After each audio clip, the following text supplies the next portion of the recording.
Somewhere in the middle of the Atlantic right now, a ship is dragging a steel hook across the ocean floor 3 miles down, hunting for a cable barely thicker than a garden hose. That single cable, once it is found and hauled up onto the deck, carries more of the planet's actual data than every satellite currently in orbit combined. So who actually goes down there to fix the wires the entire internet depends on? And how do you even find a broken thread lying somewhere across an ocean? There are more than 700,000 miles of these cables lying across ocean floors worldwide, enough cable to wrap around the equator roughly 30 times over.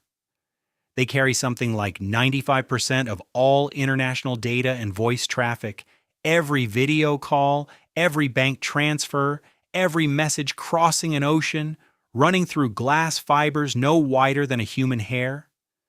And keeping all of it working falls to a surprisingly small crew. Only about 63 specialized repair ships exist across the entire planet, and between them, they handle a cable fault somewhere in the world roughly once or twice every single week, year-round, without exception. Fixing one starts long before any ship ever leaves port. Cable operators constantly send pulses of light down every line, and when a section of fiber is broken, that pulse bounces back instead of reaching the other side, letting engineers calculate almost exactly how many miles out the damage sits, sometimes to within a few hundred meters.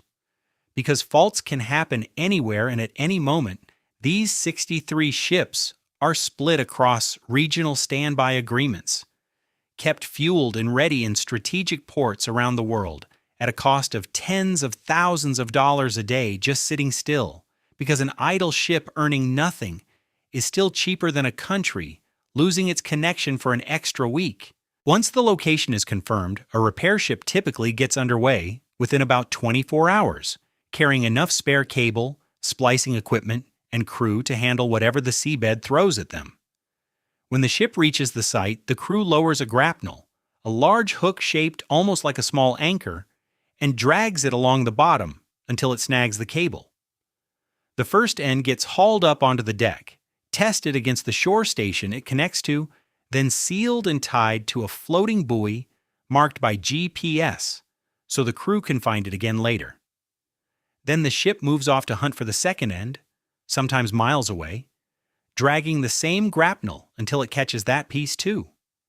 Once both ends are finally on deck, technicians splice in a brand new section of cable, sometimes stretching for several kilometers, then lower the whole repaired line carefully back down and rebury it if the water is shallow enough to allow it. A repair like this typically costs between $1 and $3 million and takes about 40 days from the first outage report to full restoration, depending on weather, depth, and how far the ship had to travel just to reach the site. Here is the part nobody tells you when this gets described as routine maintenance.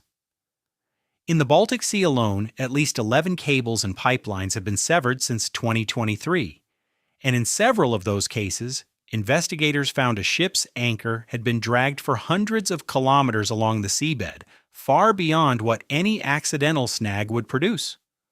One Finnish court still dismissed the case against a tanker's crew in 2025, ruling that prosecutors could not prove intent, even after finding the vessel had dragged its anchor for more than 6 hours across the exact path of the cable. Not proven sabotage. Not ruled an accident either. Not resolved at all. The official language calls almost all of these breaks routine, caused by fishing gear or a dropped anchor, and statistically that is usually true.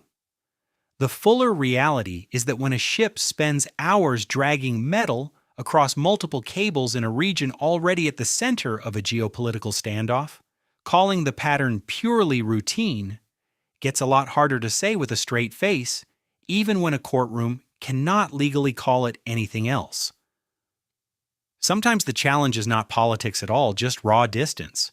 When a volcano erupted near Tonga in 2022, it severed the country's only cable connection to the rest of the world in a single stroke. The nearest available repair ship had to sail almost 3,000 miles just to reach the site. a journey that alone took about 10 days before any actual repair work could even begin. Crews fished the cable up using the same grapnel hooks used everywhere else, spliced in a new section, and lowered it back down, and phone service came back online days before data service did, because voice traffic needed far less bandwidth to restore first. An entire nation waited at the mercy of a ship's travel time across open ocean for a wire most of its own people had never once thought about. So the honest picture is less dramatic than people imagine and somehow more remarkable. No secret governing body. No single company in charge. Just 63 ships worldwide, standing by in ports on permanent alert, ready to sail toward whatever coordinates a light pulse points them to, dragging hooks across the dark seafloor until they catch a single strand of glass that an entire country might be quietly waiting on.